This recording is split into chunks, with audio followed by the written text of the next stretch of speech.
Estados Unidos expande las sanciones contra Venezuela con un embargo económico total. El decreto, que congela todos los activos del gobierno y prohíbe las transacciones, a menos que esté específicamente exento, es la primera acción de este tipo contra un gobierno en el hemisferio occidental por más de 30 años. Esta medida coloca ahora a Venezuela a la par de Corea del Norte, Irán, Siria y Cuba, los únicos países que actualmente se encuentran bajo medidas similares por parte de Estados Unidos. Jorge Luis Pérez Valeri está con nosotros en vivo con más detalles de esta información. Jorge Luis, aprovecho para saludarte. Y bueno, hemos visto en el pasado cómo las sanciones de Estados Unidos habían sido dirigidas más hacia entidades petroleras o miembros del gobierno. ¿Qué es lo que cambia o qué es lo que afecta este tipo de cambio a Venezuela? Cuéntanos. Muy buenos días para ti, Alejandra, para toda la audiencia. Pues es una orden ejecutiva de parte del presidente Donald Trump que pues se extiende a todos los activos del gobierno de Venezuela, la totalidad de los activos en Estados Unidos, pues se les prohíbe transar con entidades de los Estados Unidos, personas o compañías, y esto pues escala más la presión sobre el gobierno estadounidense ante el gobierno de Nicolás Maduro, al que considera ilegítimo, al que no reconoce, pero sigue ejerciendo funciones ejecutivas desde el poder aquí en Venezuela. No hay reacción por lo pronto de parte de Nicolás Maduro ni de nadie en su gabinete. Sí hay convocadas para el día de hoy algunas declaraciones tanto de su vicepresidenta Delcy Rodríguez como también de su canciller Jorge Arreaza. El discurso del gobierno ha sido el de denunciar este tipo de acciones que considera unilaterales, coercitivas, que considera contrarias al derecho internacional. En días recientes veíamos cómo Nicolás Maduro incluso ordenaba a su embajador en Naciones Unidas denunciar ante el Consejo de Seguridad de la ONU la posibilidad de que Estados Unidos imponga alguna especie de bloqueo militar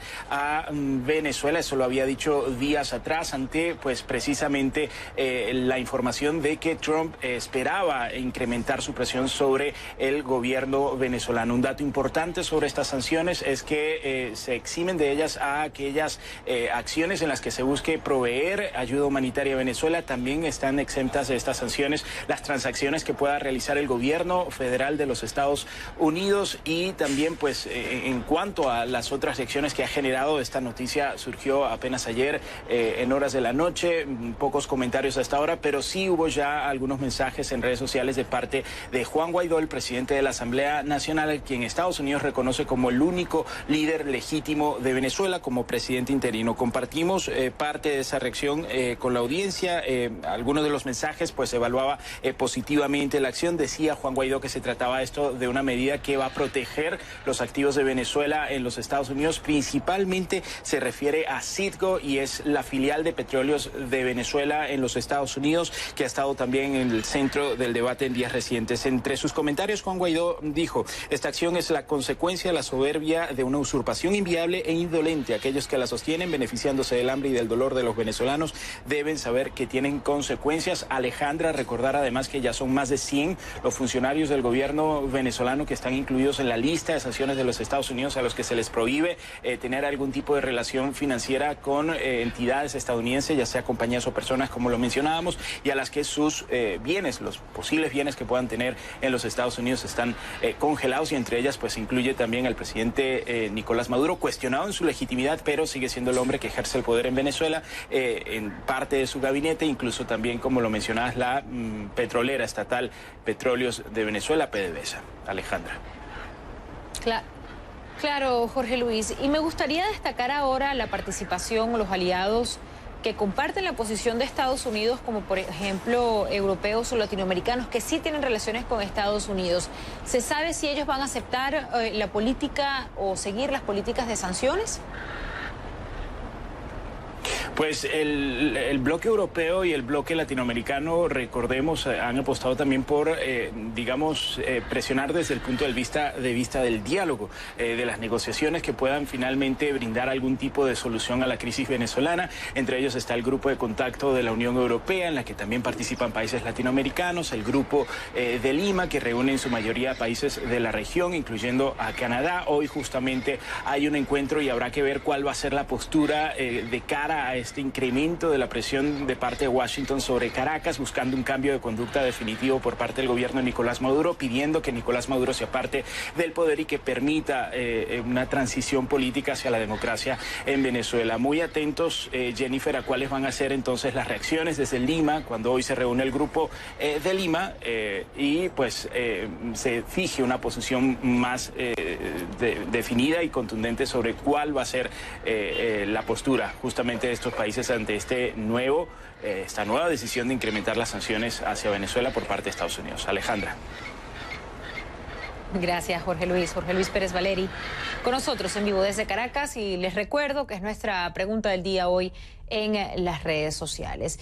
Y bien, para conocer más sobre lo que dice exactamente el decreto de Trump sobre Venezuela y más noticias relacionadas, visite nuestra página web cnne.com/Venezuela. Hacemos una breve pausa y cuando regresemos, la vida cambia en un segundo, esto lo sabemos. En la imagen del día le contamos qué le sucedió a esta familia que caminaba tranquilamente por las calles de China. Y tras la renuncia de Ricardo Rosselló... Primero en nuestras redes sociales, ¿cuáles creen que van a ser los efectos de este embargo total económico impuesto a Venezuela? Los esperamos en nuestras redes sociales, @cafecnn, @AlejandraOray, @JMontoyaCNN.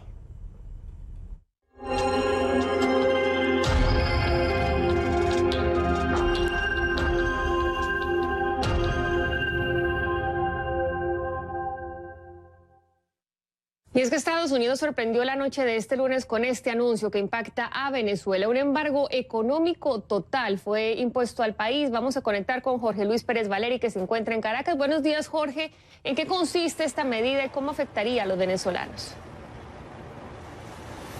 Muy buenos días, Jennifer, para ti y para toda la audiencia. Pues digamos, es una nueva acción por parte del gobierno de los Estados Unidos que buscan ya un cambio de conducta definitivo por parte del gobierno de Nicolás Maduro, cuestionado en su legitimidad, no reconocido por Washington, pero que sigue ejerciendo el poder aquí en Venezuela. Se declara un embargo total económico sobre los activos del gobierno de Venezuela en los Estados Unidos. Se prohíbe a cualquier entidad estadounidense, ya sea una compañía o una persona, establecer algún tipo de relación o transacción financiera con el gobierno venezolano o sus activos en los Estados Unidos. Y pues por supuesto hasta el momento no hay ningún tipo de reacción de parte del gobierno de Nicolás Maduro, pero sí, digamos, el discurso en días previos ya había advertido que una situación como esta pudiese ocurrir, no solo por parte de las autoridades en Washington. También, digamos, el gobierno de Nicolás Maduro había dicho que iba a denunciar, por ejemplo, ante el Consejo de Seguridad de las Naciones Unidas la pretensión de Estados Unidos de, según Venezuela, imponer un bloqueo militar naval a las costas venezolanas. También había dicho incluso la vicepresidenta Delcy Rodríguez que denunciaba al Partido Voluntad Popular, del cual pertenece Juan Guaidó, actualmente líder del Parlamento, reconocido como presidente interino por parte de los Estados Unidos. Había dicho que su partido político pretendía llevar a cabo acciones para quitar o para expropiar Citgo al Estado venezolano. En todo caso, algunas reacciones importantes que comentar a esta hora vienen precisamente, Jennifer, de parte del presidente de la Asamblea Nacional, Juan Guaidó, en una serie de comentarios a través de sus redes sociales, comentaba que y lo citamos, esta acción es la consecuencia de la soberbia de una usurpación inviable e indolente. Aquellos que la sostienen, beneficiándose del hambre y del dolor de los venezolanos, deben saber que tienen consecuencias. Y luego añaden un último tuit en esta serie de comentarios que hizo a través de sus redes sociales. Es fundamental tener presente que la dictadura no cuenta con apoyo popular, sino de una estructura cuya fidelidad se mantiene a punta de dinero saqueado a la República. Es, digamos, una de las primeras reacciones. Seguramente aquí apenas amanece y durante el transcurso del día tendremos ya una postura más sólida de parte del gobierno venezolano, pero es importante recordar eso. Ya Venezuela, o el gobierno de Nicolás Maduro, había dicho que denunciaba este tipo de acciones, que las considera unilaterales y que las consideraba además contrarias al derecho internacional, recordando además que ya hay más de 100 funcionarios del gobierno de Venezuela sancionados por parte de los Estados Unidos, cuyas propiedades o activos en los Estados Unidos están congelados y cuya posibilidad de realizar algún tipo de transacción con entidades estadounidenses también está imposibilitada. Además de todo, digamos, Jennifer, la consecuencia que este tiene para el gobierno venezolano poder manejarse en el sistema financiero internacional, que también, bueno, es parte de las acciones a las que apunta Estados Unidos, que no solamente se le prohíbe al gobierno venezolano transar con entidades estadounidenses también en el sistema financiero internacional en general. Jennifer. Sin duda traerá consecuencias importantes para Venezuela. Estaremos pendientes de las reacciones. Jorge, ayer precisamente John Bolton calentaba motores sobre este tema y sobre las medidas nuevas que se iban a imponer al régimen venezolano. Y cambiando de tema, pero también con Venezuela, Jorge, veíamos ayer unos llamados por parte del gobierno a los venezolanos para que no viajaran a Estados Unidos por el tema de los tiroteos. ¿Qué fue lo que se dijo? Sí, ese comunicado lo hizo llegar la Cancillería de Venezuela, la Cancillería que representa al gobierno de Nicolás Maduro. De parte de su canciller Jorge Arriaza, emitió una especie de alerta de viaje a los venezolanos, pidiéndoles que evitaran viajar hacia ciudades de los Estados Unidos en donde este tipo de situaciones pudiesen presentarse. Nos referimos a los tiroteos que ocurrieron durante este fin de semana en El Paso y en Dayton, Ohio, con al menos 30 personas fallecidas. Decía este comunicado del gobierno bolivariano que ante estos crímenes de odio que se presentan en Estados Unidos, e incluso citaba las acciones que tomara Barack Obama durante su gobierno, en el que declaró a Venezuela una amenaza extraordinaria en contra de la seguridad nacional, pues pedía que se tomara en cuenta esto por parte de los ciudadanos venezolanos a la hora de viajar a los Estados Unidos, y les advertía que su seguridad estaba en riesgo. Jennifer. Bueno, pues un llamado que generó bastante polémica en las redes sociales, aunque también un llamado similar lo hizo Uruguay. Gracias, Jorge Luis Pérez. Vamos a estar pendientes de lo que pasa ahí en Caracas. Feliz día. Buenos días.